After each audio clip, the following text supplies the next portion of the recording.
السلام علیکم۔ اسلامی دنیا چینل پہ آپ کو خوش آمدید کہا جاتا ہے۔ مزید اسلامی واقعات اور بیانات کے لیے ہمارے چینل کو سبسکرائب کرنا مت بھولیے اور لیٹسٹ اپڈیٹ کے لیے بیل آئیکن پر کلک کرنا مت بھولیے۔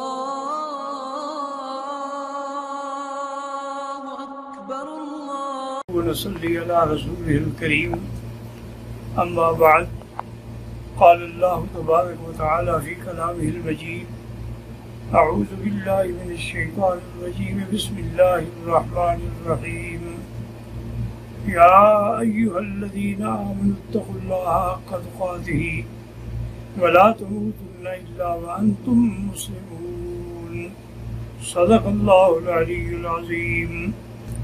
آج کے درس میں نے عرض کرنا تھا تقوی کے بارے میں کہ تقوی کیا چیز ہے، کیونکہ اللہ نے قرآن میں کئی مقامات پہ فرمایا ہے کہ ایمان والو اتقوا اللہ، اللہ سے ڈرو۔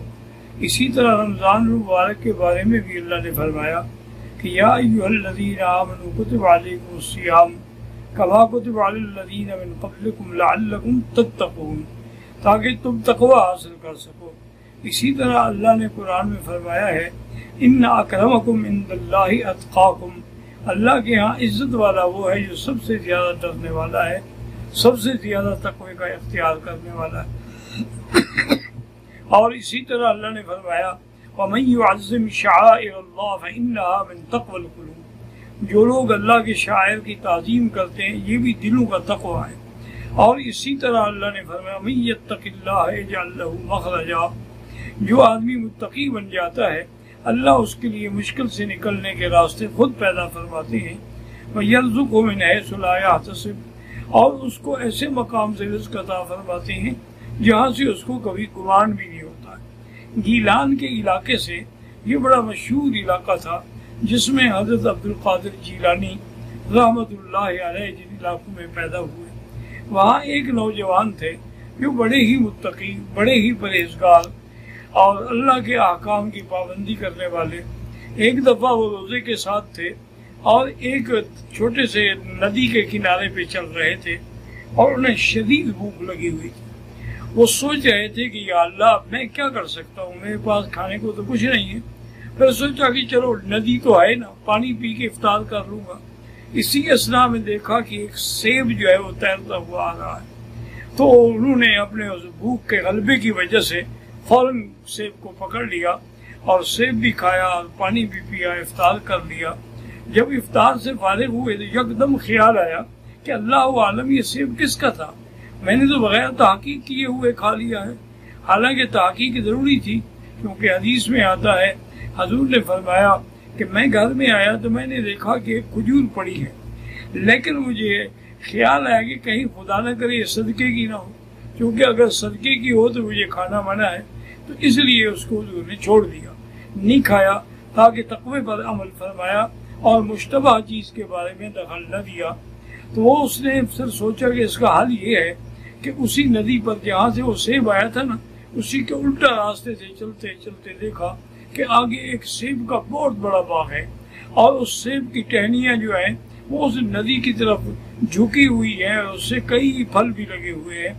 تو وہاں جب گئے تو انہوں نے جا کے دیکھا کہ ایک جھوپڑی میں ایک بزرگ بیٹھے ہوئے ہیں 70-80 سال کے، ان کو سلام کیا اور فرمایا کہ بھائی یہ باغ آپ کا ہے؟ انہوں نے فرمایا نہیں بھائی، میں تو یہاں تقریباً 20 سال سے کام کر رہا ہوں، میں نے تو کبھی اس باغ کا پھل بھی نہیں چکھا ہے، میرا نہیں ہے، میں تو ملازم ہوں۔ انہوں نے کہا مالک کون ہے؟ انہوں نے کہا مالک فلاں جگہ آپ کو ملیں گے۔ تو وہ تلاش کرتے کرتے اس مالک کے پاس پہنچا اور اس سے کہا کہ حضرت مجھ سے غلطی ہوئی ہے، میں اس کی قیمت دینے کے لیے بھی تیار ہوں اور معافی مانگنے کے لیے بھی تیار ہوں کہ ایک سیب آ رہا تھا میں نے کھا لیا، مجھے تسلی اور یقین ہوا کہ واقعی یہ سیب آپ کے باغ کا ہی تھا۔ اب اس کا ایک ہی حل ہے، یا تو مجھے آپ معاف کر دیں یا اس کی آپ قیمت لے لیں۔ انہوں نے فرمایا بھی نہیں، نہ میں معاف کرتا ہوں اور نہ میں تمہیں اس کی قیمت لینے کے لیے تیار ہوں۔ انہوں نے کہا جی پھر اس کا حل کیا ہوگا؟ انہوں نے کہا حل یہ ہے ایک تو تم میرے پاس 1 سال کام کرو گے، اور دوسرا حل یہ ہے کہ میری ایک لڑکی ہے جو گونگی بھی ہے، بہری بھی ہے، اندھی بھی ہے اور لنگڑی بھی ہے، اس سے شادی بھی کرو گے۔ اگر یہ دونوں شرطیں تمہیں منظور ہوں تو پھر تو میں تمہیں معاف کروں گا، ورنہ میں معاف نہیں کرتا۔ انہوں نے سوچا کہ چلو اللہ کی پکڑ سے تو یہی پکڑ دیتے رہے، 1 سال کی محنت ہی کرنی ہوگی، 1 سال تک کام کرتے رہے۔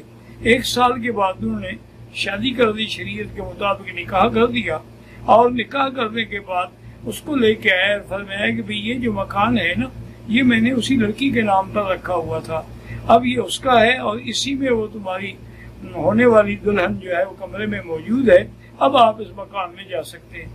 وہ کہتی ہیں کہ میں جب اندر آیا اور میں نے اس کمرے خاص میں جو سجایا گیا تھا اس میں نظر رکھی تو وہاں تو ایک چاند سے بھی زیادہ خوبصورت لڑکی بیٹھی ہوئی تھی۔ میں ڈر گیا، میں ڈر کے فوراً پیچھے بھاگا، میں نے کہا یہ تو میں غلطی سے آ گیا ہوں، یہ پتہ نہیں یہ اور کوئی لڑکی ہے۔ تو میں باہر جب آیا تو مالک کے مکان سے ملا کہتا تھا آپ نے میرے ساتھ کیوں دھوکہ کیا ہے، اندر تو کوئی اور بڑی خوبصورت لڑکی بیٹھی۔ انہوں نے کہا اللہ کے بندے یہی وہ لڑکی ہے جس سے تیرا نکاح ہوا ہے۔ میں نے کہا تھا وہ اندھی ہے کہ اس نے آج تک غیر محرم پہ نظر نہیں ڈالی، میں نے تمہیں کہا تھا کہ وہ گونگی ہے، آج تک اس نے غیر محرم سے بات نہیں کی، میں نے کہا کہ وہ بہری ہے تو آج تک اس نے شریعت کے خلاف کوئی بات سنی نہیں ہے، میں نے کہا تھا کہ وہ لنگڑی ہے تو اپنے گھر سے باہر چل کے وہ کہیں نہیں گئی، میں اس لیے میں نے کہا تھا، ورنہ حقیقت یہی میری لڑکی ہے۔ تو اللہ تبارک و تعالیٰ نے اس کو تقوی اختیار کرنے پر، یعنی ایک سیب کا تقوی اختیار کرنے پر کتنا بڑے انعام سے نواز دیا۔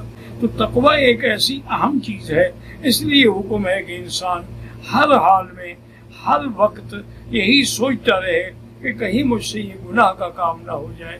تو جب یہ بچنا اختیار کر لے گا تو اللہ تبارک و تعالیٰ، اسی لیے بعض علماء نے لکھا ہے کہ ولی بننے کا طریقہ یہی ہے کہ ان اولیاء الا المتقون، اللہ کے ولی وہی ہوتے ہیں جو اللہ سے ڈرنے والے ہیں۔ انہوں نے کہا کہ تم عبادت کرتے ہو لیکن ڈرتے نہیں ہو، اس کا معنی ہے کہ وہ عبادت بھی تمہاری قبول نہیں، تم نمازیں پڑھ رہے ہو، روزے رکھ رہے ہو، رمضان المبارک میں بڑی محنت کر رہے ہو لیکن اللہ سے نہیں ڈرتے تو کوئی فائدہ نہیں۔ وآخر دعوانا الحمدللہ رب العالمین۔ مزید اسلامی واقعات اور بیانات کے لیے ہمارے چینل کو سبسکرائب کرنا مت بھولیے اور لیٹسٹ اپڈیٹ کے لیے بیل آئیکن پر کلک کرنا مت بھولیے۔ جزاک اللہ خیر، السلام علیکم۔